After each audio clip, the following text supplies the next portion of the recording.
Hi friends, அழகே அழகு இனி வரப்போகிற எபிசோட்ஸ்க்கான அப்புறமா தான் இந்த வீடியோவில் பார்க்க போகிறோம். வாங்க ஃப்ரெண்ட்ஸ் பார்க்கலாம். எல்லாருமே ஒரு வழியாக சமாதானமாயிட்டாங்க. சமாதானமாகி ஜாலியாக சுற்றி பார்த்துட்டு இருக்காங்க.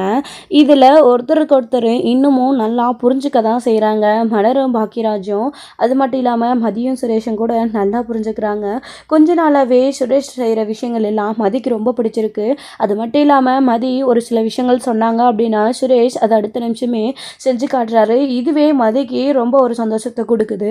பரவாயில்லையே, அவங்களோட அண்ணி கஷ்டப்படுறாங்க அப்படின்னு அவங்களுடைய அப்பா அம்மா அவங்கள தொந்தரவு பண்ணுறாங்கன்னு சொன்னால் அதுக்கும் ஒரு சொல்யூஷன் கண்டுபிடிச்சிட்டாரே அப்படின்னு சுரேஷை நினச்சி மதி சந்தோஷம்தான் படுறாங்க.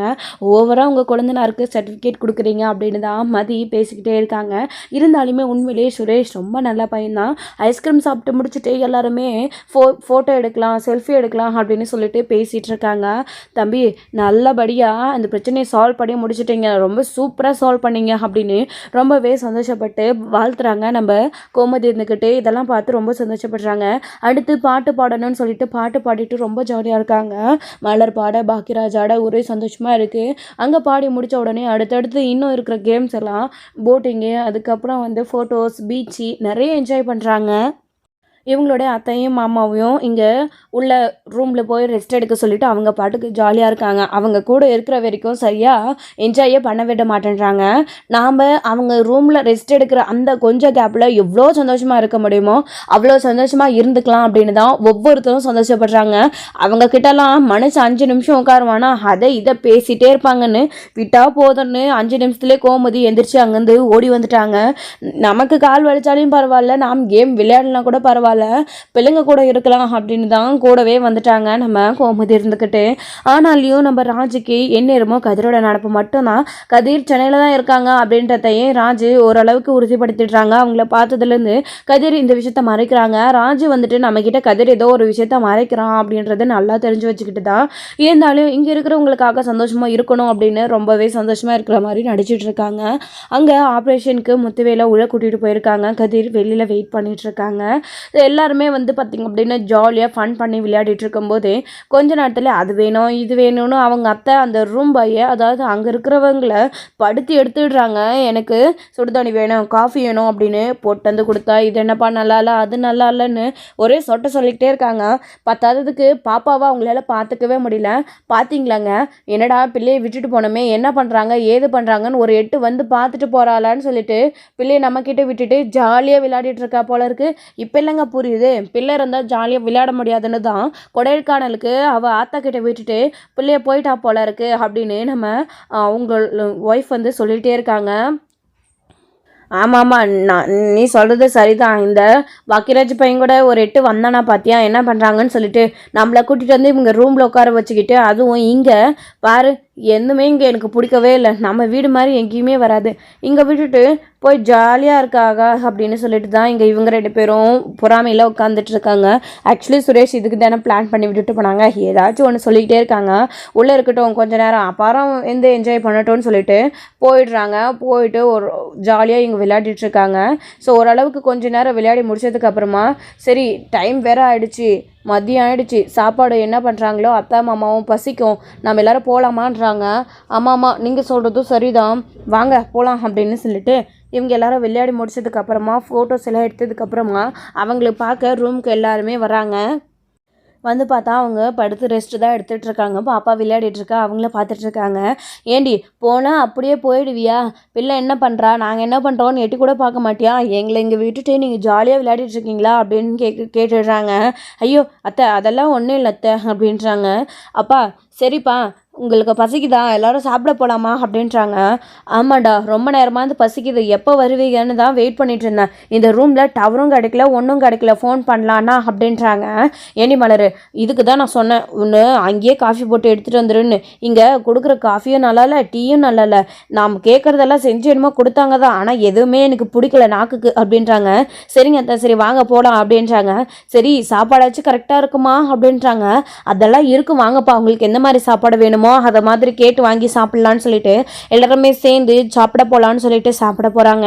சாப்பிட போன இடத்துல ஒரு பஞ்சாயத்து, இது பிடிக்கல அது பிடிக்கலன்னு சொல்லிட்டு, என்ன இதெல்லாம் சாப்பாடா, இங்கே இதுதான் சாப்பிடுவாங்களா அப்படின்னு சொல்லிட்டு எல்லாருமே உட்காந்து சாப்பிட்டுட்டு இருக்காங்க. மதி அதுக்கப்புறம் கோமதி அவங்க வீட்டு சைட்லேருந்து எல்லாருமே உட்காந்து சாப்பிட்டுட்டு இருக்காங்க. ஸோ இங்கே வந்து சாப்பாட்டுக்கெலாம் வந்து தனியாக தான் பே பண்ணணும். அப்போ செந்தில் இருந்துக்கிட்டு இவங்களுக்காக வாங்கின எல்லாத்தையும் நான் பே பண்ணிக்கிறேன்றாங்க. அதெல்லாம் வேணாம், நானே பே பண்ணிக்கிறேன், நான் தானே எங்களை கூட்டிகிட்டு வந்தேன், நடந்த பிரச்சனை இல்லை, மனசுக்குள்ளே கோவத்தை வச்சுக்கிட்டு நீங்கள் பே பண்ணுறேன்னு சொல்லாதீங்க மா, சொல்லுங்கம்மா அப்படின்னு பாக்கியராஜ் சொல்கிறாரு. டே அந்த தம்பி தான் ஆசைப்படுதில்ல, விடுடா அப்படின்றாங்க. அப்புறம் இங்கே வந்து இந்த பிரச்சனை ஆச்சு, இப்படி எல்லாம் நடந்துச்சுன்ற பேர் வேணாண்டா, இருக்கிற வரைக்கும் சந்தோஷமாக இருந்துட்டு போகிறோம் அப்படின்றாங்க. சரிம்மா அப்படின்னு சொல்லிட்டு செந்திலும் விட்டுடுறாங்க. அதுக்கப்புறம் பாக்கியராஜ் எல்லாருக்குமே வந்து பே பண்ணுறாங்க. எல்லோரும் ஒன்றும் சாப்பிட்டுட்டு தான் இருக்காங்க. அதுக்குள்ளே வந்து வாங்கின சாப்பாட்டுக்கு வந்து பே பண்ணிட்டு வந்துடுறாங்க. கூட்டம் அதிகமாக இருக்குது அப்படின்றதுனால எவ்வளோ சாப்பிட முடியுமோ எல்லாரும் உட்காந்து சாப்பிடுங்கன்னு பாப்பா சாப்பிட்றாங்க. மலர் அவங்களுக்கு ஊட்டி விடுறாங்க. மலருக்கு சாப்பிட்றதுக்கு டைமே கிடைக்கிறதில்ல. மலர் அது கொடுமா இது கொடுமான்னு அவங்க ஒரு பக்கம் எழுப்பிட்டே இருக்காங்க. அப்பா அண்ணியும் உட்காந்து பாப்பாவோட சாப்பிடட்டுமே, உங்களுக்கு எதனா வேணும்னா எங்களை கேளுங்கப்பா, இங்கே நம்ம வெளியில் தானே வந்திருக்கோம், வீட்டில் தான் அண்ணியை கேட்குறீங்க, இங்கே வந்து அண்ணி இந்த லாஸ்ட்டுக்கு அந்த லாஸ்ட்டுக்கு எந்திரிச்சிட்டே இருக்கணுமா அப்படின்றாங்க. என்னடா சுரேஷ் அப்படின்றாங்க. மா நான் எதுவுமே சொல்லலை, பேசாமல் அமைதியாக சாப்பிடுமா அப்படின்னு சுரேஷ் சொல்கிறாங்க. பரவாயில்லையே இப்போயாச்சு மரமண்டிக்கு உரைச்சிச்சு அண்ணியை வேலை வாங்குறாங்கன்னு அன்னிக்காக ஒரு வார்த்தை பேசினாரு, இன்னைக்கு மழையில வரப்போதோ என்னவோ அப்படின்னு தான் மதி சுரேஷை பார்த்து நினைக்கவும் செய்கிறாங்க. சுரேஷை பார்த்துட்டே இருக்க சுரேஷ் கவனிச்சிடுறாங்க. என்ன ஏதாச்சும் வேணுமான்னு கேட்குறாரு. ஒன்றும் வேணாம் அப்படின்றாங்க. என்ன இவ நம்மளை சைட் அடிக்கிறாளா அப்படின்னு சுரேஷ் நினைக்கிறாரு. ஆனால் மலர் இதெல்லாத்தையும் கவனிச்சிடுறாங்க. கவனிச்சிட்டு பாத்தியா மலர், சுரேஷ் எனக்காக எவ்வளோ சப்போர்ட் பண்ணுறான்னு சொல்லிட்டு அப்படின்றாங்க. ஆமாம் உங்களுக்காக மட்டும்தான் உங்கள் குழந்தைனார் சப்போர்ட் பண்ணுவார், எனக்காக ஒரு வார்த்தை கூட அவங்க அப்பா அம்மா கிட்ட பேச மாட்டார் அப்படின்றாங்க. உனக்கு பொறாமை அப்படின்றாங்க. என்ன என் குழந்தைனவே பார்த்துட்டு இருக்க, சைட் அடிக்கிறியா அப்படின்னு கேட்குறாங்க. ஆமாம் சைட் அடித்து முடிச்சுட்டு தான் அடுத்த வேலை பார்க்கணும் பாருங்க, அப்படி என்ன அங்கே இருக்குது அப்படின்றாங்க. மதி நீ சுரேஷுக்கு என்ன குறைச்சல், நல்ல வேலை இருக்குது, நல்லா அழகாக இருக்கான், அவனை யார் பிடிக்காதுன்னு சொல்லுவாங்க அப்படின்னு ரொம்பவே சுரேஷை பற்றி புகழ்ந்து பேசிகிட்டு இருக்காங்க. மலர் வந்துட்டு இது மதிக்குமே ஒரு மாதிரி நல்ல கிருஷாக தான் இருக்குது. ரெண்டு பேரும் ஜாலியாக ஃபன் பண்ணிவிட்டு சாப்பிட்டுட்டு எழுந்திரிச்சு போகிறாங்க. சரி பா மா சாப்பிட்டு முடிச்சிட்டிங்கல்ல, கொஞ்சம் நேரம் அப்படியே வாங்க இங்கே நடங்க அப்படின்றாங்க. பாப்பாவை கை பிடிச்சிக்கிட்டே இப்படியே சுத்தூர நடங்கன்றாங்க. நடக்கணுமா, என்னால் முடியாது அப்படின்றாங்க. ஏங்க சாப்பிட்டுட்டு கொஞ்சம் நூறு நல்லா நடக்கணுங்க, அப்போ தான் சாப்பிட்டதெல்லாம் ஜீரணமாகும், அப்படி இல்லைன்னா நீங்கள் சீரக தண்ணி தான் குடிச்சிட்டு இருக்கணும். அப்படி சீரக தண்ணி குடிச்சிட்டே இருந்தீங்கன்னா இந்த வெயிலுக்கு ஒத்துக்காமல் தான் போகும், அப்படியே உடம்பு சரியில்லாமல் போயிடும். நீங்கள் கொஞ்சம் தூரம் வாங்க அப்படியே நடுங்க. அண்ணே வாங்கண்ணே நானும் உங்கள் கூட வரேன், அப்படியே எல்லாரும் காலார நடக்கலாம் அப்படின்றாங்க. எல்லாரும் சேர்ந்து நடக்கலாம், உங்களுக்கெல்லாம் ஓகே தானே அப்படின்றாங்க. ஆமாம் தான் எனக்கு கூட ஃபுல்லாக சாப்பிட்டுட்டு ஒரு மாதிரியாக இருக்குது, எல்லாரும் சேர்ந்தே நடக்கலாம் அப்படின்னு சொல்லிட்டு மீனா சொன்னதுக்கப்புறம் ஒவ்வொருத்தவங்களும் எல்லாருமே சேர்ந்து ஜாலியாக வந்து பார்த்திங்க அப்படின்னா நடந்துட்டு வராங்க. நடந்துட்டு வந்து ரொம்பவே ஜாலியாக இருக்குது. அவங்களுடைய அத்தையும் மாமாவும் அதெல்லாம் பார்த்து இது நல்லா இருக்குது இது நல்லா இருக்குன்றாங்க. அப்பா அம்மா நீங்கள் போகிற மாதிரி ஏதாவது கேம்ஸ் இருக்குல்ல அதை விளையாடுறீங்களா அப்படின்றாங்க. ஏன்டா சுரேஷ் இந்த வயசில் எங்களை கேம் விளையாட சொல்கிறாடா, அதெல்லாம் ஒன்றும் வேணான்றாங்க. அப்பா நீங்கள் தானே ஆசைப்பட்டீங்க வாங்க அப்படின்றாங்க. நாங்கள் எப்படி ஆசைப்பட்டோம் அப்படின்றாங்க.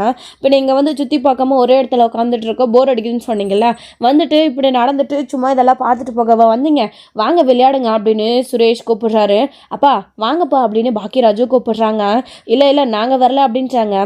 அத்தை ஆமாம் வாங்க வந்து விளையாடுங்க, இது அவ்வளோ பயமெல்லாம் இருக்காது, சரி வேணும்னா நீங்கள் இந்த போட்டில் போயிட்டு வரீங்களா அப்படின்றாங்க. ஐயோ நாங்கள் வரல, தண்ணியில் தவறி விழுந்துட்டோம் அவ்வளோதான், நான் வரலன்னு பயப்படுறாங்க அவங்களுடைய அத்தை. அதெல்லாம் ஆகாதுமா, சேஃப்டியாக தான் இருக்கும் அப்படின்றாங்க. சரி நீங்கள் உங்கள் கூட ஒரு ஆள் வருவாங்க, அந்த போட்டில் நீங்கள் போங்க வாங்க, அந்த போட்டில் கூட ஆள் வருவாங்க, பயப்பட வேண்டிய அவசியம் இல்லைன்றாங்க. இல்லைடா எனக்கு பயமாக இருக்குது அப்படின்றாங்க. அப்போ நானும் ஆனனும் உங்கள் கூட வரோம், நீங்கள் வாங்கப்பா அப்படின்றாங்க. என்னடி லட்சுமி இவங்க சொல்ல கேட்கவே மாட்டேன்றாங்க அப்படின்றாங்க. வாங்க சரி போட்டில் தானே கூப்பிட்றாங்க போய் பார்ப்போம் அப்படின்றாங்க. அதுக்கப்புறம் வந்து பார்த்திங்க அப்படின்னா சுரேஷோ பாக்கியராஜோ நீங்கள் எல்லோரும் இங்கே நின்று என்ஜாய் பண்ணுங்கள், ஸோ சுற்றி பார்த்துட்ருங்க, நானும் அப்பாவும் அம்மாவையும் கூப்பிட்டுட்டு அப்படியே போயிட்டு வந்துடுறேன் மலருன்றாங்க. சரிங்க நான் பாப்பாவும் அதில் விளையாட வச்சுட்ருக்கேன், நீங்கள் போயிட்டு வாங்கன்னு சொல்லிட்டு மலர் பார்த்திங்க அப்படின்னா பாப்பாவை கூட்டிட்டு விளையாட போகிறாங்க. மதி அது மட்டும் இல்லாமல் மீனா ராஜி இவங்க எல்லோரும் விளையாட போகிறாங்க. செந்தில் மீனா கோமதி கூட ஒரு சைடு அவங்க பாட்டுக்கு இருக்கிறத வேடிக்கை பார்த்துட்ருக்காங்க. அப்போ தான் பாப்பாவை கூட்டிகிட்டு விளையாட போயிடுறாங்க. இங்கே சுரேஷும் பாக்கியராஜும் கூப்பிட்டுட்டு அவங்களுடைய அம்மாவையும் அப்பாவையும் போட்டிங்கில் போகணும்னு இந்த ஜாக்கெட்லாம் போட்டு கூட்டிகிட்டு போகிறாங்க. என்னடா இது சுரேஷ், எனக்கு சுத்தமாக பிடிக்கலடான்றாங்க. இது ஒரு சேஃப்டிக்கு தான், நீங்கள் கீழே விழுந்துட்டா என்ன ஆகுன்னு பயப்படுறீங்களா, அதுக்காக தான். இது எதுவும் ஆகாது, கீழே விழுந்தால் கூட நீங்கள் மிதந்துட்டே இருப்பீங்க, அதுக்காக தான் இது போடுறது, சேஃப்டி ஜாக்கெட் இது, ஒன்றும் ஆகாது வாங்கப்பா அப்படின்னு. அதுக்கப்புறம் போட்டதுக்கப்புறமா மெல்ல மெல்ல இறங்குங்க அப்படின்னு போட்டை கிட்ட நவுத்தி அவங்கள இறக்கி உட்கார வைக்கவும் ஒரு பாடாயிடுது. அவ்வளோ பயப்படுறாங்க. அதுக்கப்புறம் நீங்களும் வாங்கடான்னு உடனே ஏதோ வரேன் பாடு பாக்கியராஜு சுரேஷும் அவங்களுடைய அப்பா அம்மாவை பிடிச்சிக்கிறாங்க. சென்டரில் உட்காந்துக்கிட்டு இவங்க சைடில் உட்காந்துட்டு இருக்காங்க. அப்படியே கையில் தண்ணி எல்லாம் கை வச்சுட்டு கூட வாங்கம்மா நல்லா இருக்குன்றாங்க. எனக்கு ஒத்துக்காத போயிடுப்பா, ஜில்லுன்னு இருக்கு, அந்த தண்ணியை பாரு எவ்வளோ கலேஜாக இருக்குன்றாங்க. அப்புறம் சுற்றி பார்க்கலாம் ஆனால் கிளம்பலான்னு சொல்லிட்டு கூட ஒரு ஆள் ஓட்டுற மாதிரி தான் போட்டிங் அப்படியே ஜாலியாக பார்த்தீங்க அப்படின்னா ஒரு ரவுண்ட் போயிட்டு வராங்க. நல்லா தான் இருக்குது இல்லை லட்சுமி, நான் கூட ரொம்ப பயந்தேன் எதுவும் ஆகாது போல இருக்குன்னு. ரொம்பவே அவங்களும் ஒரு சில கேம்ஸ் எல்லாம் என்ஜாய் பண்ணுறாங்க. ஸோ இங்கே வந்ததுக்கு அவங்க குத்தங்குறை சொல்லாமல் இருக்கணும் அப்படின்றதுக்காக பிள்ளைங்களாம் பெற்றவங்களோட கடமையை நிறைவேற்றணும் அப்படின்னு ஜாலியாக விளையாடவும் அவங்களும் கூட்டிகிட்டு போகிறாங்க. இங்கே பிள்ளைங்களை விளையாட வச்சுட்டு இருக்காங்க. ஸ்ருதியும் ராஜும் கூட விளையாடிட்டு இருக்காங்க. மீனா, செந்தில், கோமதியும் பார்த்திங்க அப்படின்னா மலர் கூடயும் மதி கூட தான் இருக்காங்க. மதி, எப்பயுமே இந்த வீட்டில் இப்படி தான் மலரை வேலை வாங்குவாங்களா அப்படின்னு கேட்குறாங்க. நான் வந்த நாள்லேருந்தே இப்படி தான் பார்த்துட்ருக்கேன். நானும் இன்றைக்கி கேட்ட மாதிரி நிறைய விஷயங்களை கேட்டுட்டு தான் இருக்கேன். அதுக்கு தான் அவங்க என்ன வாயாடின்னு சொல்கிறாங்க அப்படின்றாங்க. புரியுதுமா, 2-3 நாள் பார்த்த என்னாலே தாங்கிக்க முடியல, தினமும் பார்த்துட்ருக்குறேன், உனக்கு எப்படி இருக்கும்? ஆனால் பார்க்குற நமக்கே இப்படி இருக்கே, வேலை செய்கிற அந்த பொண்ணுக்கு எப்படி இருக்கும்? எதையுமே வெளியில் சொல்லாமல் மனசுக்குள்ளே வச்சுக்கிட்டு எல்லா வேலையும் செஞ்சிட்ருக்கு. பாவம் அந்த பிள்ளை எந்த ஜென்மத்தில் என்ன பாவம் பண்ணுச்சோ தெரியல அப்படின்னு கோமதி ஃபீல் பண்ணுறாங்க. மதியும் கோமதியும் சேர்ந்து மலர் பாப்பாவை விளையாட வச்சுட்டு ஜாலியாக எதையும் கண்டுக்காமல் இருக்காங்க. பாப்பாவை விளையாடிட்டு இருக்காங்க. இந்த மாதிரி எங்கேயாச்சும் போனாதான் அவங்க சந்தோஷமாக இருக்காங்க. அவங்களோட முகத்தில் சிரிப்பே வருது. மற்ற நேரத்தில் வீட்டில் வேலை செஞ்சுக்கிட்டே தான் இருப்பாங்க. நான் ஹெல்ப் பண்ணும்போது என்கிட்ட ஏதாச்சும் பேசி சிரிப்பாங்க. அது கூட அந்த வீட்டில் குத்தோன்னு சொல்லிட்டு இப்படி 2 பேரும் என்ன கதை பேசிட்டு உட்காந்துட்டுருங்கன்னு கேட்பாங்க. ஆனால் உண்மையிலே இந்த ட்ரிப் எங்கே உங்ககிட்ட கோவமாக பேசின உடனே எல்லாம் முடிஞ்சு போச்சேன்னு நான் கூட ரொம்ப பயந்துட்டேன். எப்படியோ ஒரு வழியாக நீங்கள் தான் உங்கள் பிள்ளையை சமாதானப்படுத்திங்க. அவங்களும் எப்படியோ இறங்கி வந்துட்டாங்க. இல்லைன்னா இது வேறு மாதிரி பிரச்சனையாக போயிருக்கும் போல இருக்குது அப்படின்னு மதி சொல்லவும், ஆமாம் நீ சொல்கிறதும் சரிதான், நானும் வாயை வச்சுட்டு அமைதியாக இல்லாமல் கேட்டுட்டேன் அப்படின்றாங்க. நம்ம என்ன தப்பாக கேட்டுட்டோம்? நம்ம எதுவுமே தப்பாக கேட்கல, விடுங்க. இந்த விஷயத்தை பற்றி எதுக்கு பேசிக்கிட்டு, அவங்க காதில் விழுந்துச்சுன்னா அப்புறம் திரும்பவும் அவங்க அப்செட் ஆகிடுவாங்கன்னு சொல்லிட்டு மதி சொன்ன உடனே ஆமாம் ஆமான்னு சொல்லிட்டு அமைதியாக விட்டுடுறாங்க. ஸோ விட்டதுக்கப்புறமா மலர் ஜாலியாக விளையாடிட்டு இருக்கவோ, வாங்கம்மா வாங்க அப்படின்னு சொல்லிட்டு போயிட்டே விளையாடிட்டு இருக்காங்க. வேறு ஏதாச்சும் இந்த ஜலகா மரம் இருக்குல்ல, இதில் போறியா பாப்பான்னு சொல்லிட்டு பாப்பாவை அதில் ஏறி படியில் ஏறி இறக்கி விட்டுட்ருக்காங்க. சல்லுன்னு பாப்பாவும் விளையாடிட்டு இருக்காங்க. விளையாடி முடிச்சதுக்கப்புறமா அவங்களுமே போட்டிங் போயிட்டு இறங்கி வந்துடுறாங்க. ரொம்ப நல்லா இருந்தது இல்லைங்க அப்படின்றாங்க. சுரேஷே, இந்த மாதிரி கஷ்டமே இல்லாமல் ஈஸியாக இருக்கிற விளையாட்டில் ஏதாச்சும் எங்களையும் கூட்டிகிட்டு போடா, இதில் போனதுக்கப்புறம் ஆசையாக இருக்குன்றாங்க. அதுக்கு தானேம்மா வந்திருக்கோம், வாமா போய் பார்க்கலாம், அவங்களாம் எதில் முடியுதோ பார்க்கலாம் அப்படின்றாங்க. அதில் போகிறீங்களா அப்படின்றாங்க. எதுக்குடா, வைத்த கலை வாமிட்டு வரவா, அதெல்லாம் வேண்டாம் அப்படின்றாங்க. சரி இந்த சறுக்கு மரம் அப்படின்றாங்க. ஏண்டா சறுக்கு மரம் விளையாடுற வைட்டா எனக்கு அப்படின்றாங்க. ஏண்டா சுரேஷ், அம்மாவை அப்பாவை பார்த்து என்னடா கேட்குற அப்படின்றாங்க. சரி அப்பா நீங்கள் அந்த ஊஞ்சலில் உட்காந்துக்காங்க, நானும் அண்ணனும் உங்களை ஆட்டி விட்டுறோம் கொஞ்சம் நேரம் அப்படின்றாங்க. நல்லா இருக்கும் அப்படின்றாங்க. ஆமாம் லட்சுமி வா அதில் போய் உட்காரலாம் அப்படின்னு அவருடைய ஹஸ்பண்ட் சொல்லவும், சரிங்க வாங்க அப்படின்னு சொல்லிட்டு அவங்க 2 பேரும் ஊஞ்சலில் உட்காடுறாங்க. அவங்களுடைய பிள்ளைங்க ஆட்டி விட்டுட்ருக்காங்க. நல்லா இருக்குல்ல லட்சுமி, அம்மா கெட்டியாக பிடிச்சிக்கோங்க அப்படின்னு சொல்லிட்டு தான் பொறுமையாக ஆட்டி விட்டுட்ருக்காங்க. பொறுமையாடா அப்படின்னு. அங்கே பார்த்தியா அவங்க எவ்வளோ சந்தோஷமாக இருக்காங்கன்னு சொல்லிட்டு. இப்போல்லாம் நல்லா தான் இருக்காங்க, ஆனால் மலரை வேலை வாங்குறதுல மட்டும் கொஞ்சம் கம்மியாக பேசினா நல்லாயிருக்கும், மலரோட சுச்சுவேஷனை புரிஞ்சுக்கிட்டா நல்லா இருக்கும்ன்றாங்க. ஆமாம் அப்படின்னு சொல்லிட்டு மதியம் நினச்சிட்டு இருக்கவும் மலரும் வராங்க. என்ன பேசிகிட்டு இருக்கீங்க ரொம்ப நேரமாக 2 பேரும் ரகசியம் அப்படின்றாங்க. ரகசியம்லாம் எதுவும் கிடையாது வாங்கக்கா அப்படின்றாங்க. அங்கே பார்த்தியா அத்தையும் மாமாவும் எவ்வளோ சந்தோஷமாக இருக்காங்க அப்படின்றாங்க. நீ எப்பயுமே மற்றவங்கள பற்றி தான் நினைப்பியா, உன்னை பற்றி நீ கவலையே பட மாட்டியா, அவங்க தானே கொஞ்ச நேரத்துக்கு முன்னாடி வரைக்கும் உன்கிட்ட கோவப்பட்டு உன்னை அந்த அளவுக்கு வேலை வாங்கினாங்க, அவங்க மேலே உனக்கு கோவமே வராதா? எவ்வளோ இதாக பேசிகிட்டு இருக்கேன் அப்படின்றாங்க. என்னதான் இருந்தாலும் அவங்க அத்தை மாமா இல்லையா, பெரியவங்க விட்டு கொடுத்து தானே போய் ஆகணும். எதுக்கு கோவப்பட்டுக்கிட்டு அட்ஜஸ்ட் பண்ணிக்கிட்டு போயிட்டா வாழ்க்கையே சந்தோஷமாக இருக்குல்ல. நான் எதிர்த்து நின்னா வீடே ரெண்டாயிடும், பிரச்சனை வரும்ல அப்படின்றாங்க. அதுவும் சரிதான். குடும்பத்தை புரிஞ்சுக்கிட்டு அதுக்கேற்ற மாதிரி நடந்துக்கிற மருமகளும் உண்மையிலே கிடைக்கிறதெல்லாம் ஒரு வரம் தான். அவங்க உன்னை புரிஞ்சுக்கலனாலையும் நீ அவங்கள புரிஞ்சுக்கிட்டு சந்தோஷமாக இருக்க பார்த்தியா? உண்மையிலே நீ சொன்ன மாதிரி இருந்தால் வாழ்க்கை சந்தோஷமாக தான் இருக்கும். கண்டிப்பாக ஒரு நாள் இந்த நிலமை மாறும் மலரு, நீ கவலைப்படாதன்னு கோமதி ஆறுதலாக பேசுகிறாங்க 2 வார்த்தை.